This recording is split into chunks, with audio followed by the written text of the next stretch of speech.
समझिएगा, magnetic material. ठीक है, आपको बता चुके शुरुआत में हर मैग्नेटिक मटेरियल या कोई भी मटेरियल हो वो एटम से मिलके बना हुआ है या उस मटेरियल में एटम्स होते हैं। अगर एटम है तो एटम में इलेक्ट्रॉन्स भी होंगे। इलेक्ट्रॉन जो है किसी एटम में पर्टिकुलर मैनर में कन्फिग्योर रहेंगे।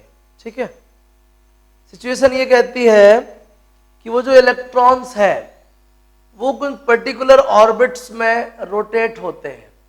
ठीक है ना, और रोटेशन जो है आपने देखा होगा केमिस्ट्री में 11th क्लास में, कुछ इस टाइप के रोटेशन होते हैं। ठीक है ना, अपोजिट मैनर में रोटेशन होते हैं। हर ऑर्बिट में दो इलेक्ट्रॉन्स होते हैं और दोनों का मूवमेंट क्या है, अपोजिट रहता है। जो कपल फोर्स क्रिएट करता है या कपल्ड मैग्नेटिक मोमेंट रहता है जिनमें, तो कुछ में कपल्ड मैग्नेटिक मोमेंट रहता है और कुछ में एक सिंगल इलेक्ट्रॉन ही रहता है।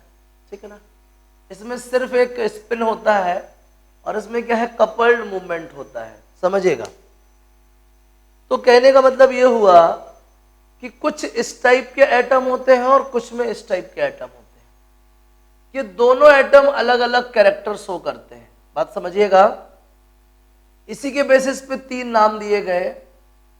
एक हुआ डाई मैग्नेटिक मटेरियल, दूसरा हुआ पैरामैग्नेटिक मटेरियल और तीसरा हुआ फेरोमैग्नेटिक मटेरियल।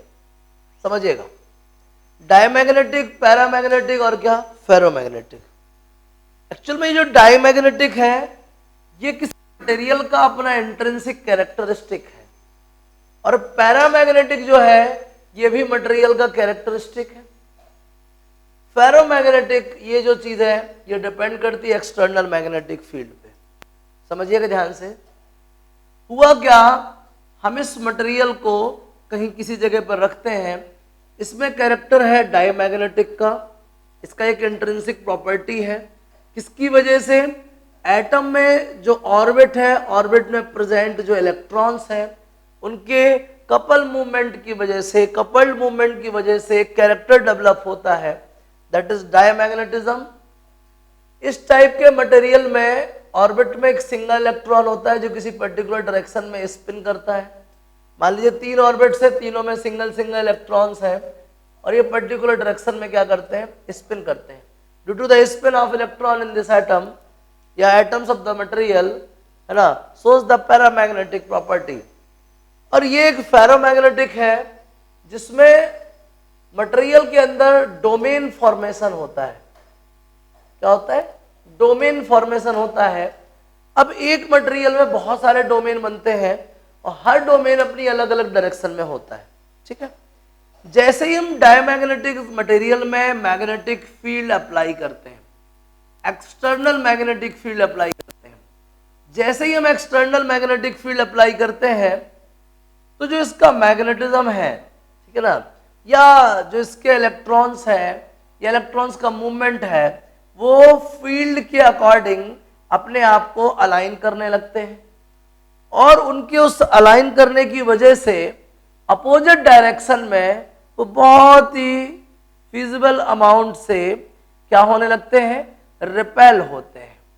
क्या होते हैं, रिपेल होते हैं। ऐसा क्यों होता है, जिस डायरेक्शन में अप्लाइड मैग्नेटिक फील्ड उनको भेजना चाहता है वो ठीक उसके अपोजिट डायरेक्शन में क्या होते हैं, मैग्नेटाइज होते हैं। इस वजह से ये फिबली क्या होते हैं, रिपेल होते हैं और ये मूव कहाँ करते हैं, ये high region to low region पे मूव करते हैं। हाई टू लो मूव होने की टेंडेंसी रखते हैं। चूंकि फिबली रिपेल्ड है, बहुत ही कम अमाउंट से रिपेल्ड है, तो इनको बहुत ज्यादा गारंटी नहीं कि हाई रीजन से लो रीजन में पहुंच ही जाएंगे। हाँ, ये जरूर है कि इनकी टेंडेंसी होती है कि हाई फील्ड वाले रीजन से लो फील्ड वाले रीजन की तरफ मूव करेंगे। वहीं कहीं अगर अपन पैरामैग्नेटिक मटेरियल पे मैग्नेटिक फील्ड अप्लाई करते हैं तो इसमें से होता क्या है कि चूंकि जैसे ही हमने मैग्नेटिक फील्ड अप्लाई किया तो जो स्पिन है ऑर्बिट्स में, वो सारे के सारे ऑर्बिट्स की जो स्पिन है एक पर्टिकुलर डायरेक्शन में मूव करने लगती है। सेम डायरेक्शन में स्पिन करने लगती है, जिससे उस मटेरियल में फीबली क्या होता है, अट्रैक्ट होता है। मतलब कि उसमें जो मैग्नेटाइजेशन होता है ना, मैग्नेटाइजेशन होता है वो अप्लाइड फील्ड की डायरेक्शन में होता है। इसमें जो मैग्नेटाइजेशन होता है वो कहाँ होता है, अप्लाइड फील्ड की डायरेक्शन में, जिससे ये क्या होते हैं, फीबली अट्रैक्ट होते हैं। लेकिन फीबली होते हैं, बहुत ज्यादा अमाउंट में नहीं होते हैं, जिससे इनकी टेंडेंसी होती है रोज लो रीजन से हाई रीजन की तरफ मूव करने की। सिर्फ टेंडेंसी होती है, जरूरी नहीं कि वो मूव करे, क्योंकि बहुत ही कम अमाउंट से अट्रैक्ट हो रहे हैं और ये बहुत ही कम अमाउंट से रिपेल हो रहे हैं। फेरोमैग्नेटिक मटेरियल वो होते हैं जो अपने अंदर क्या है, कुछ डोमेन फॉर्म करते हैं, अपने इलेक्ट्रॉन्स का एक पर्टिकुलर रीजन फॉर्म करते हैं, और वो सारे डोमेन किसी भी रैंडम डायरेक्शन में होते हैं। जैसे अपन उन पर यूनिफॉर्म मैग्नेटिक फील्ड अप्लाई करते हैं या नॉन यूनिफॉर्म, जो भी करके जैसे अपन उसमें मैग्नेटिक फील्ड अप्लाई करते हैं, तो जो डोमेन है वो अपने आप को अलाइन करते हैं फील्ड की डायरेक्शन में। किस डायरेक्शन में, फील्ड की डायरेक्शन में। अब वो ऑलरेडी डोमेन थे और काफी पावरफुल थे, उनमें जो कैरेक्टर था बहुत ही स्ट्रांग था, तो वो क्या होते हैं, स्ट्रांगली अट्रैक्ट होते हैं। क्या होते हैं, स्ट्रांगली अट्रैक्ट। अट्रैक्ट इस बात को शो कर रहा है कि वो अप्लाइड फील्ड की डायरेक्शन में अपने आप को अलाइन कर लेते हैं। कहाँ अलाइन कर लेते हैं, अपने आप को अप्लाइड फील्ड की डायरेक्शन में। अब जब स्ट्रांगली अट्रैक्ट होंगे तो इजिली मूव टू, कहां से, easily move high, low to high, low to high. Tendency नहीं, मूव भी कर सकते हैं, क्योंकि इतने ज्यादा अमाउंट से अट्रैक्ट होते हैं कि आसानी से वो लो रीजन से हाई रीजन की तरफ मूव करते हैं। इस तरीके से जो मटेरियल आपके सामने प्रेजेंट है, कॉपर है, गोल्ड है, सिल्वर है, एल्यूमिनियम है, मैंगनीज है, बिस्मथ है ना, और क्या देना चाहिए, आयरन है, कोबाल्ट है, निकेल है, कैडमियम है, ये सारे मटेरियल्स जो है मैग्नेटिक मटेरियल्स हैं। अब मैग्नेटिक में कौन से वाले हैं, उनमें से कुछ डायमैग्नेटिक है, कुछ पैरामैग्नेटिक है, और कुछ क्या है, फेरोमैग्नेटिक है। वो सारे मटेरियल जिन पे मैग्नेटिक फील्ड अप्लाई करने में बहुत ही कम अमाउंट में क्या हो, अपोजिट नेचर का मैग्नेटाइजेशन हो, दीज आर कॉल्ड डायमैग्नेटिक। वो सारे मटेरियल जिन पे मैग्नेटिक फील्ड अप्लाई करने पे बहुत ही कम अमाउंट का सेम डायरेक्शन में मैग्नेटिज्म जनरेट हो या सेम डायरेक्शन में मैग्नेटाइज हो, उनको हम बोलते हैं पैरामैग्नेटिक मटेरियल। और वो मटेरियल जो मैग्नेटिक फील्ड अप्लाई करने पे मैग्नेटिक फील्ड की डायरेक्शन में बहुत ही स्ट्रांगली क्या है, मैग्नेटाइज हो जाए, these are called ferromagnetic materials. ठीक है ना, आगे समझिएगा। अब हमें जानना है इनकी प्रॉपर्टीज कि आखिर ये किस किस तरह का इफेक्ट शो करते हैं, डाईमैग्नेटिक, पैरामैग्नेटिक और क्या, फेरोमैग्नेटिक। तो लिखना हो तो लिखते जाइएगा, बाकी मैं आपको सारी चीजें एक्सप्लेन कर देता हूं। तो आपको कैरेक्टरिस्टिक जो है डायमैग्नेटिक, पैरामैग्नेटिक और फेरोमैग्नेटिक के डिस्कस करने हैं on the basis of some heads. जैसे कि समझिएगा, हमारे पास ये मटेरियल है, ये चीजें हैं जो बताते हैं कि कौन किस नेचर का है, कौन डायमैग्नेटिक है, कौन पैरामैग्नेटिक और कौन क्या है, फेरोमैग्नेटिक। डायमैग्नेटिक, ठीक है, फिर क्या है, पैरामैग्नेटिक,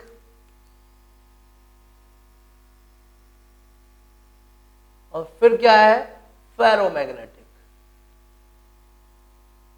समझिएगा, सबसे पहले कॉज ऑफ मैग्नेटाइजेशन या कॉज ऑफ मैग्नेटिज्म, ठीक है ना, उनके अंदर मैग्नेटिक कैरेक्टर होने का रीजन क्या है। इसके अंदर क्यों भाई, इसके पास कपल्ड इलेक्ट्रॉन है, हर ऑर्बिट में दो दो इलेक्ट्रॉन है और दोनों का मूवमेंट अपोजिट डायरेक्शन में है। उसी कपल्ड मूवमेंट की वजह से इसमें क्या है, मैग्नेटिक कैरेक्टर डेवलप होता है। जबकि इसमें हर ऑर्बिटल में सिंगल इलेक्ट्रॉन है। सिंगल इलेक्ट्रॉन मतलब अनपेयर्ड इलेक्ट्रॉन, अनपेयर्ड मतलब क्या कह देना चाहिए कि नॉन कपल्ड मूवमेंट, उस वजह से इसमें मैग्नेटिज्म क्या होता है, जनरेट होता है। और इसमें क्या है, डोमेन का फॉर्मेशन। सबसे पहले क्या, cause of magnetism, cause of magnetism, इसमें क्यों भाई, movement of electron, coupled movement, और इसमें क्या, spin off electrons in their orbitals, और इसमें क्या, formation of domain, formation of क्या, डोमेन। समझिएगा। दूसरी चीज, एक्सटर्नल मैग्नेटिक फील्ड का क्या असर पड़ता है, समझिएगा। अगर मैं इसको एक्सटर्नल मैग्नेटिक फील्ड में रखूं तो ये क्या होता है, फिजिबल अट्रैक्ट होता है, मतलब इसमें अप्लाइड फील्ड की अपोजिट डायरेक्शन में कुछ अमाउंट में मैग्नेटिक प्रॉपर्टी डेवलप हो जाती है। ये क्या है, इसमें अप्लाइड फील्ड की डायरेक्शन में कुछ अमाउंट में मैग्नेटिक फील्ड डेवलप हो जाती है। और ये कौन है, ये वो है जिसमें बहुत ज्यादा अमाउंट में फील्ड की डायरेक्शन में मैग्नेटाइजेशन हो जाता है, ठीक है ना, समझिएगा। इसके बाद फिर तीसरे पॉइंट पे क्या आता है, तीसरा कैरेक्टरिस्टिक, भाई टेम्परेचर पे क्या फर्क पड़ता है, टेम्परेचर पे किस तरीके से डिपेंड करते हैं। तो समझिएगा, अगर अपन टेम्परेचर देते हैं तो डायमैग्नेटिक पे कोई असर नहीं पड़ता, टेम्परेचर प्रोवाइड करने पे डायमैग्नेटिक पे कोई असर नहीं पड़ता। अगर अपन पैरामैग्नेटिक को देते हैं तब क्या होता है, पैरामैग्नेटिक फेरोमैग्नेटिक में कन्वर्ट हो जाता है।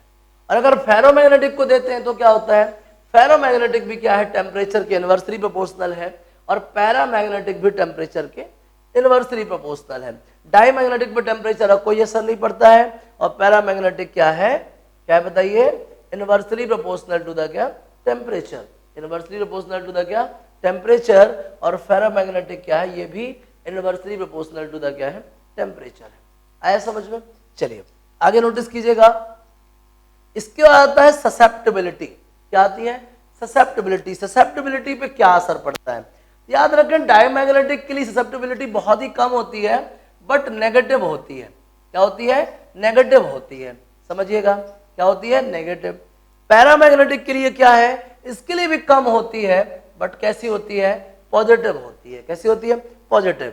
और इसके लिए क्या होती है, पॉजिटिव भी होती है, और काफी होती भी अमाउंट में, लगभग 10 स्क्वायर के आसपास।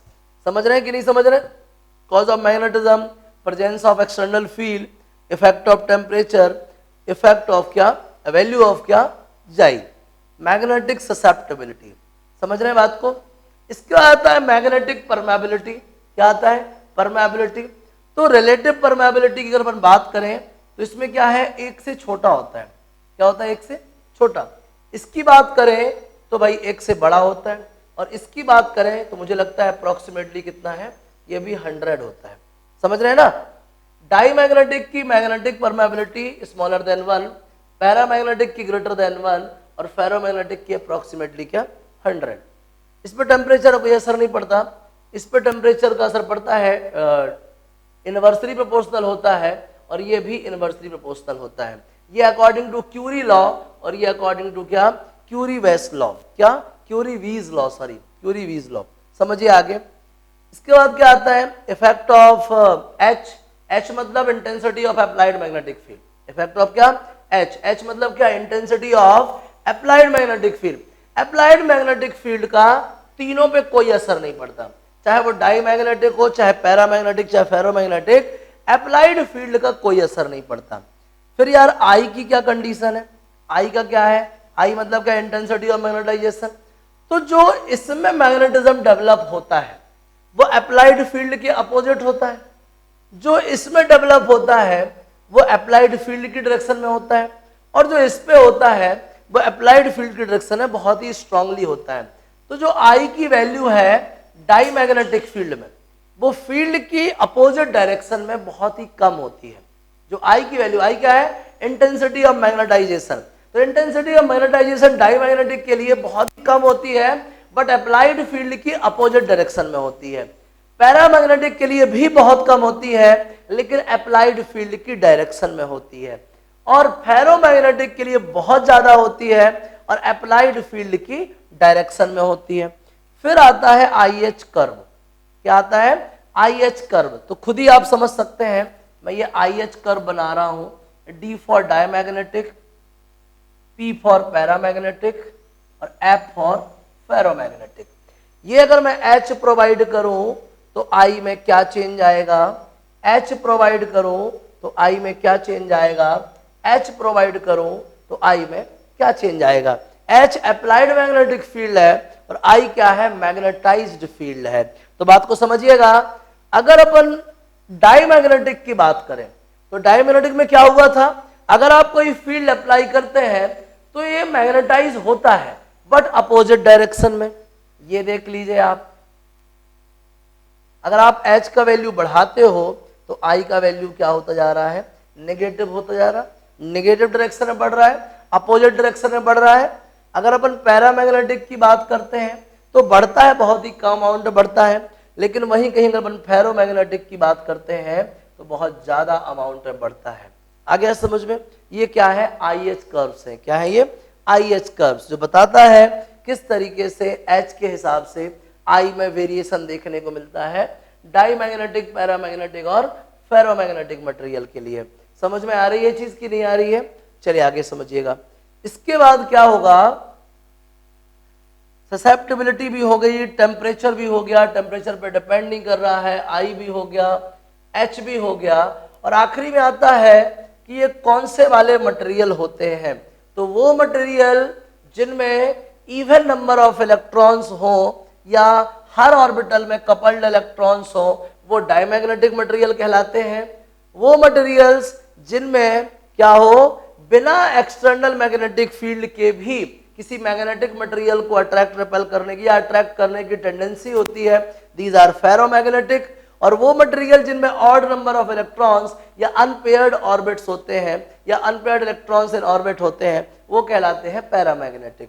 बात अगर एग्जाम्पल की जाए तो मुझे लगता है कि अगर अपन एग्जाम्पल की बात करें तो जैसे कि इसमें डाईमैग्नेटिक की बात करें तो मुझे लगता है कि जैसे इसमें गोल्ड आएगा और आपका सिल्वर आएगा, है ना, और ये एंटीमनी वगैरह, ये कहाँ आएंगे, आपके डाईमैग्नेटिक में आएंगे। पैरामैग्नेटिक में आपका एल्यूमिनियम आ जाएगा, मैंगनीज आ जाएगा, ठीक है, और फेरोमैग्नेटिक में आपका आयरन आ जाएगा, कोबाल्ट आ जाएगा, निकेल आ जाएगा, कैडमियम वगैरह, है ना। ये सब किसके एग्जाम्पल्स हैं, फेरोमैग्नेटिक के एग्जाम्पल हैं।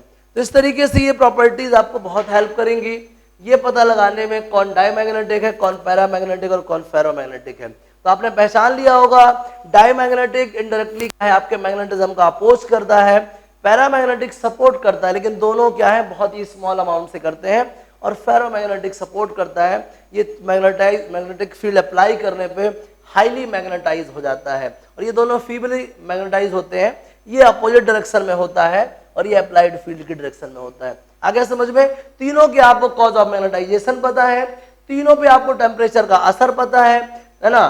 तो जो डाईमैग्नेटिक पैरामैग्नेटिक मटेरियल है वो टेम्परेचर के इनवर्सली प्रोपोर्शनल होते हैं, और जो फेरोमैग्नेटिक है वो भी टेम्परेचर के इनवर्सली प्रोपोर्शनल होते हैं।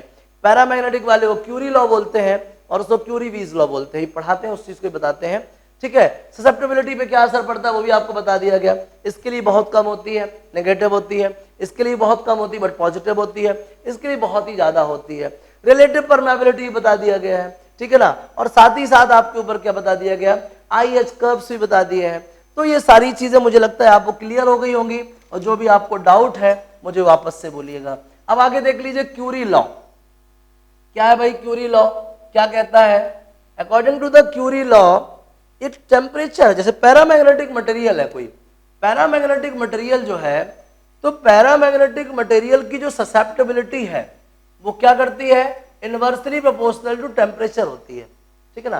पैरामैग्नेटिक मटेरियल की जो ससेप्टिबिलिटी है ये इनवर्सली प्रोपोर्शनल टू क्या होती है, टेम्परेचर, ठीक है ना। तो जाई इज इक्वल्स टू क्या आएगा, C/T, इसको बोलते हैं क्या, क्यूरी कांस्टेंट। क्या बोलते हैं, क्यूरी कांस्टेंट, क्यूरी कांस्टेंट। समझ रहे हैं बात, ये जाई इज इक्वल्स टू C/2। तो क्या समझे, the susceptibility of the paramagnetic material inversely proportional to the temperature, है ना, chi is equals to C/T, C is the Curie constant या फिर क्यूरी टेम्परेचर, क्यूरी कांस्टेंट या फिर क्या, क्यूरी टेम्परेचर। फिर आता है क्यूरी-वीज लॉ, क्यूरी-वीज लॉ। ये क्या कहता है, ये कहता है फेरोमैग्नेटिक मटेरियल के लिए, कहता है कि फेरोमैग्नेटिक मटेरियल की जो ससेप्टिबिलिटी है वो भी इनवर्सली प्रोपोर्शनल टू द क्या होती है, टेम्परेचर होती है। क्योंकि होता क्या है, स्टार्टिंग में, शुरुआत में जब हम क्यूरी टेम्परेचर तक पहुंच जाते हैं उस टाइम पे पैरामैग्नेटिक मटेरियल क्या बन चुका होता है, फेरोमैग्नेटिक बन चुका होता है। तो फेरोमैग्नेटिक की कहानी कहां से शुरू होती है, आफ्टर द क्यूरी टेम्परेचर। तो क्या बोला, the susceptibility of the ferromagnetic material inversely proportional to the T - Tc या इनवर्सली प्रोपोर्शनल टू द क्या, टेम्परेचर। यहाँ पे वही कांस्टेंट ले लीजिए k अपॉन टी माइनस क्या टीसी, ठीक है ना। ये कहलाता है क्या क्यूरी-वीज लॉ, कहलाता है क्या क्यूरी-वीज लॉ, और ये कहलाता है क्या क्यूरी लॉ। ये किसके लिए है? पैरामैग्नेटिक के लिए, और ये किसके लिए है? फेरोमैग्नेटिक के लिए। साथ ही साथ समझिए क्यूरी टेम्परेचर क्या कहलाता है? The minimum temperature required at which the paramagnetic material converted into the क्या फेरोमैग्नेटिक मटेरियल। वो मिनिमम टेम्परेचर जिसके बाद पैरामैग्नेटिक मटेरियल किसके जैसा बिहेव करने लगता है? फेरोमैग्नेटिक मटेरियल जैसा बिहेव करने लगता है, that is the Curie temperature. What is the Curie temperature? The minimum temperature required at which the paramagnetic material converted into the क्या ferromagnetic material, that is called क्या Curie temperature C। ये Curie law है और ये Curie-Weiss law है। समझ में आई बात आपको कि नहीं आई है?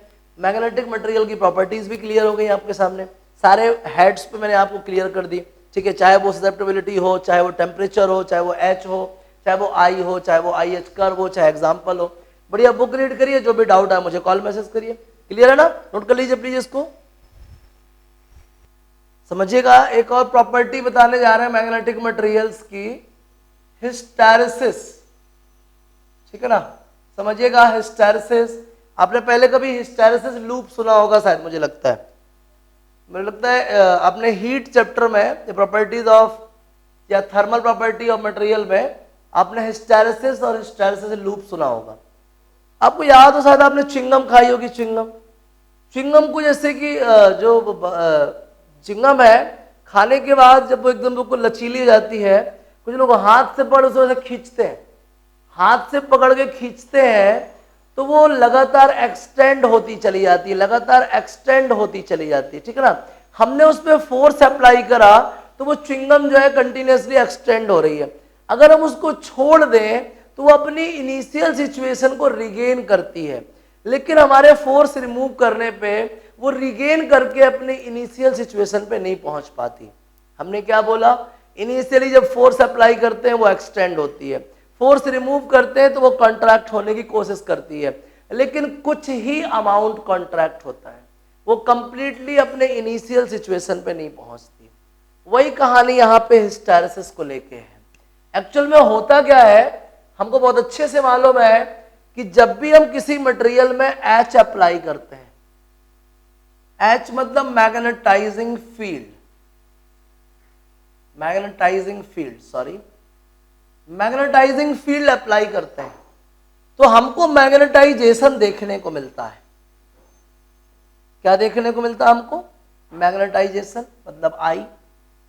जब हम मैग्नेटाइजिंग फील्ड H अप्लाई करते हैं तो हमको किसी मटेरियल में मैग्नेटाइजेशन देखने को मिलता है, I देखने को मिलता है। बात को बहुत ही गंभीरता से लीजिएगा। हम जब भी किसी मटेरियल में या किसी रीजन में मैग्नेटाइजिंग फील्ड अप्लाई करते हैं, H अप्लाई करते हैं, तो हमको इंटेंसिटी ऑफ मैग्नेटाइजेशन मतलब I एक्सपीरियंस होता है, I देखने को मिलता है। जैसे ही हम इस मैग्नेटाइजिंग फील्ड को रिमूव करते हैं, हम क्या सोचते हैं? यहां पे मैग्नेटाइजेशन भी खत्म हो जाएगा।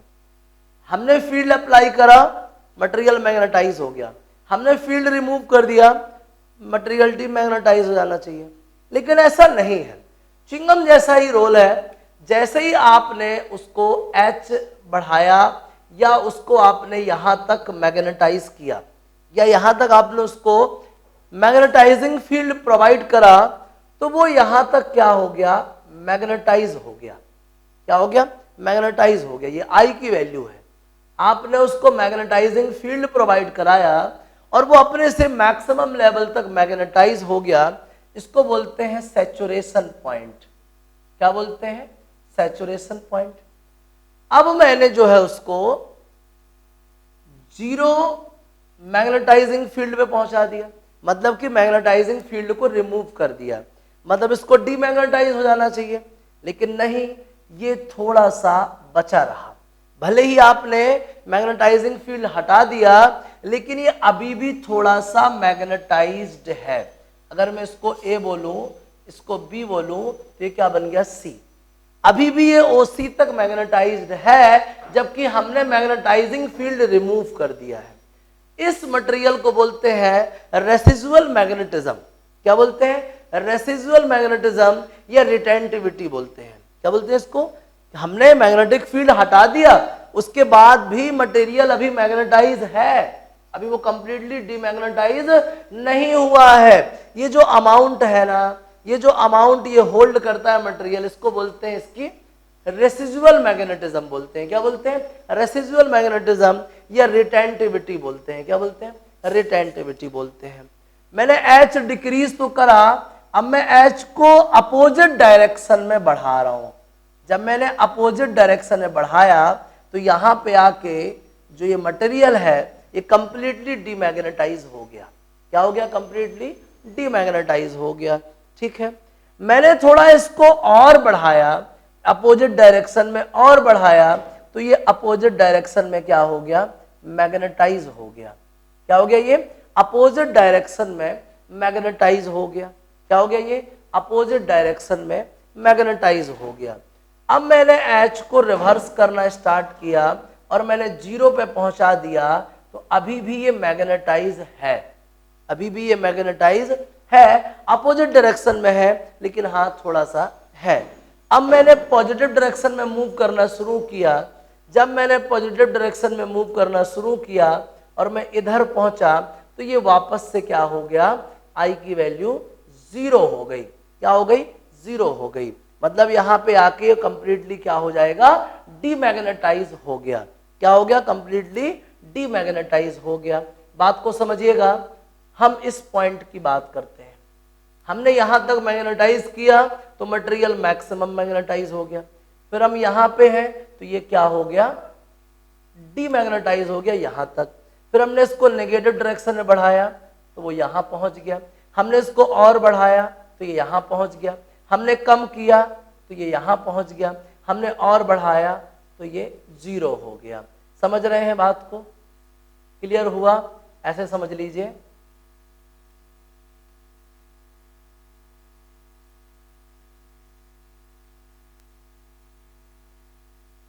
ये हो गया आपका, ये बन गया। कुछ समझ में आया आपको? बताइए। नहीं आया?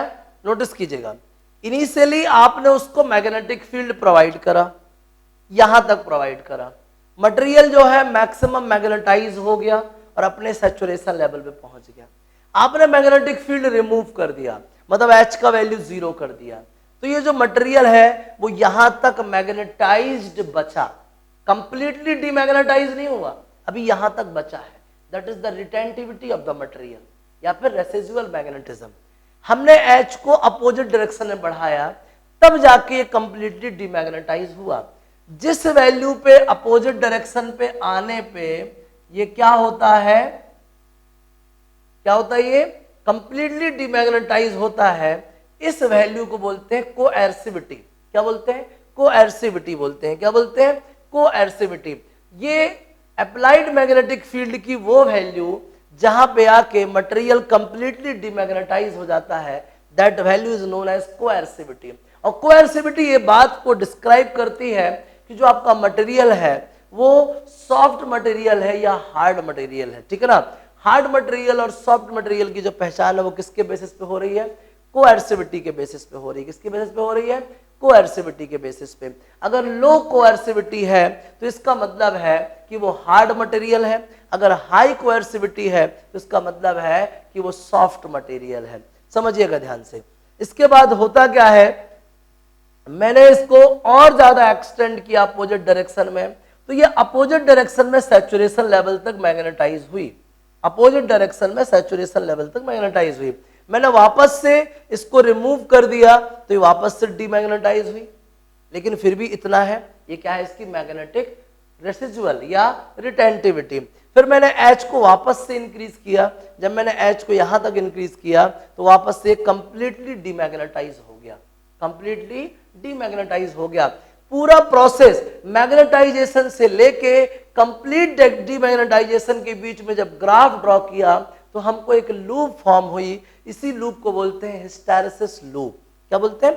Hysteresis loop. इसी हिस्टैरिसीस लूप की जो विड्थ है ये डिस्क्राइब करती है कि मैग्नेटाइजेशन और डीमैग्नेटाइजेशन की प्रोसेस में आखिर कितना एनर्जी लॉस हुआ। मतलब च्युइंगम को आपने खींचा, एक्सटर्नली छोड़ दी तो वो रिगेन करना चाहिए कुछ देर तक तो रिगेन करती है लेकिन कंप्लीटली रिगेन नहीं करती है। वही कहानी हिस्टैरिसीस की है। तो अगर आप किसी मटेरियल को मैग्नेटाइजिंग फील्ड प्रोवाइड करते हैं, डेफिनेटली उसको मैग्नेटाइज होना चाहिए, लेकिन मैग्नेटाइजिंग फील्ड रिमूव करने पे उसको डीमैग्नेटाइज हो जाना चाहिए, लेकिन वो प्रॉपरली नहीं होती है, जिसकी वजह से एक लूप फॉर्म होती है। इसी लूप को हम क्या बोलते हैं? हिस्टैरिसीस लूप बोलते हैं। वो वैल्यू जो मैग्नेटाइजिंग फील्ड रिमूव करने के बाद भी मैग्नेटाइज्ड रहती है, उस अमाउंट को बोलते हैं अपन क्या?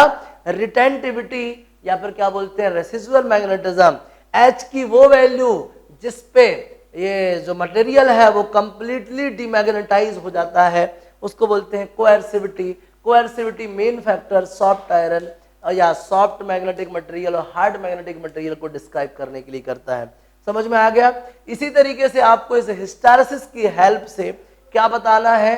कंपैरिजन बताना है कि स्टील किस काम आता है और सॉफ्ट आयरन किस काम आता है। इसी हिस्टैरिसीस लूप के बेसिस पे आपको कंपेयर करना है कि कौन कौन से कैरेक्टरिस्टिक है जो सॉफ्ट आयरन में स्ट्रांग है और स्टील में वीक है, या सॉफ्ट आयरन में वीक है और स्टील में स्ट्रांग है। तो जल्दी से नोट कर लीजिए हिस्टैरिसीस को, फिर मैं आपके सामने कंपेयर कर रहा हूं स्टील और सॉफ्ट आयरन को। जल्दी से नोट कीजिए प्लीज।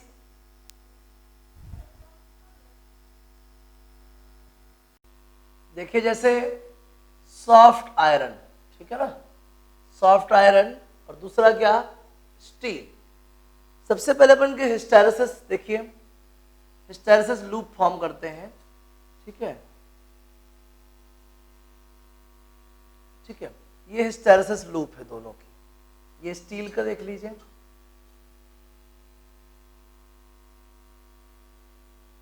ये H, ये I, ये H, ये I। आप खुद ही महसूस कर रहे होंगे कि इसका लूप एरिया ज्यादा कम है और इसका लूप एरिया क्या है? ज्यादा है। जो सॉफ्ट आयरन है उसमें क्या है? लूप एरिया क्या है? कम है, ठीक है ना, और इसका लूप एरिया क्या है? ज्यादा है। समझ रहे हैं ना? इसका लूप एरिया ज्यादा है। याद रखें जो हिस्टैरिसीस लूप का एरिया है वो जितना ज्यादा होगा मतलब उतना ज्यादा एनर्जी लॉस हुआ है, ठीक है ना। तो इसमें एनर्जी लॉस कम है और इसमें एनर्जी लॉस ज्यादा है। सॉफ्ट आयरन का जो लूप एरिया है वो आप ही देख पा रहे हो कम है, स्टील का लूप एरिया ज्यादा है। तो इससे आप ये भी महसूस कर सकते हैं कि इस जो सॉफ्ट आयरन है उसमें एनर्जी लॉस कम है और इसमें एनर्जी लॉस ज्यादा है।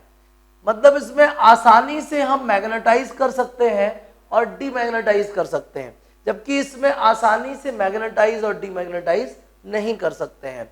इसकी ससेप्टेबिलिटी भी ज्यादा होती है, इसकी रिलेटिव परमेबिलिटी भी ज्यादा होती है, इसमें इंटेंसिटी ऑफ मैग्नेटाइजेशन भी ज्यादा होता है, जबकि इस वाले में क्या होती है? कम होती है।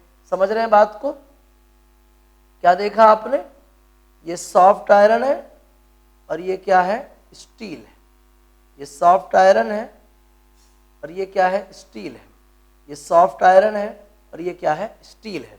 ये सॉफ्ट आयरन है और ये क्या है? स्टील। क्या समझा आपने? On the basis of hysteresis loop, as we observe that the hysteresis loop, the area of hysteresis loop of the soft iron is small as compared to the area of steel. Steel के comparison में soft iron की hysteresis loop का area कम है, इसी वजह से इसमें energy loss भी क्या होगा? कम होगा, और इसमें एनर्जी लॉस ज्यादा होगा। आया समझ में? अब इसकी दूसरी कहानी क्या? जब एनर्जी लॉस कम है तो इसको अपन आसानी से मैग्नेटाइज और डीमैग्नेटाइज कर सकते हैं, लेकिन इसको आसानी से मैग्नेटाइज और डीमैग्नेटाइज नहीं कर सकते हैं। इसमें ससेप्टेबिलिटी की स्ट्रेंथ ज्यादा होती है, इसमें रिलेटिव परमेबिलिटी भी ज्यादा होती है, और इसमें इंटेंसिटी ऑफ मैग्नेटाइजेशन भी ज्यादा होता है। लेकिन इसमें जो कोएर्सिविटी होती है वो लेस होती है। कोएर्सिविटी, और दूसरा क्या? रिटेंटिविटी। जो कोएर्सिविटी और रिटेंटिविटी है वो क्या होती है? कम होती है, और स्टील में ज्यादा होती है। इस तरीके से कोई आपसे पूछेगा कि भाई सॉफ्ट आयरन को कहां कहां यूज करते हैं, तो सॉफ्ट आयरन का यूज इलेक्ट्रोमैग्नेट बनाने में यूज करते हैं, डायनामो में यूज करते हैं, ठीक है ना, और स्टील का यूज कहां करते हैं? सिर्फ और सिर्फ परमानेंट मैग्नेट बनाने के लिए। तो सिर्फ और सिर्फ परमानेंट मैग्नेट बनाने के लिए किसका यूज करते हैं? स्टील का। और इलेक्ट्रोमैग्नेट्स, डायनामो वगैरह बनाने के लिए किसका यूज करते हैं अपन? सॉफ्ट आयरन का। खास बात क्या है? इसकी हिस्टैरिसीस लूप का एरिया कम है और इसकी ज्यादा है, इसी वजह से इसको मैग्नेटाइज और डीमैग्नेटाइज करना आसान है, जबकि इसको काफी मुश्किल। इसमें कोएर्सिविटी और रिटेंटिविटी दोनों ही कम होती हैं, जबकि इसमें कोएर्सिविटी और रिटेंटिविटी दोनों ही ज्यादा होती हैं। जबकि ससेप्टेबिलिटी हो, चाहे रिलेटिव परमेबिलिटी हो, चाहे इंटेंसिटी ऑफ मैग्नेटाइजेशन हो, वो सॉफ्ट आयरन में हाई होती है और इसमें लो होती है। आगे समझ में? इस तरीके से आपने हिस्टैरिसीस के बेसिस पे इन दोनों मटेरियल्स की प्रॉपर्टीज को कंपेयर कर लिया। कोई मुश्किल लग रही है आपको? नहीं ना? अब मुझे लगता है कि मैग्नेटिक मटेरियल, अर्थ मैग्नेटिज्म और मैग्नेटिज्म एंड मैटर में लगभग सारी चीजें क्लियर हो गई हैं। जो भी आपको डाउट आए मुझे कॉल मैसेज कीजिएगा। इसके बाद अपना नेक्स्ट टॉपिक होगा इलेक्ट्रोमैग्नेटिक इंडक्शन। इसको क्लियर करिए और जो भी डाउट आए मुझे कॉल मैसेज करिए। क्लियर है ना? नोट करिए प्लीज।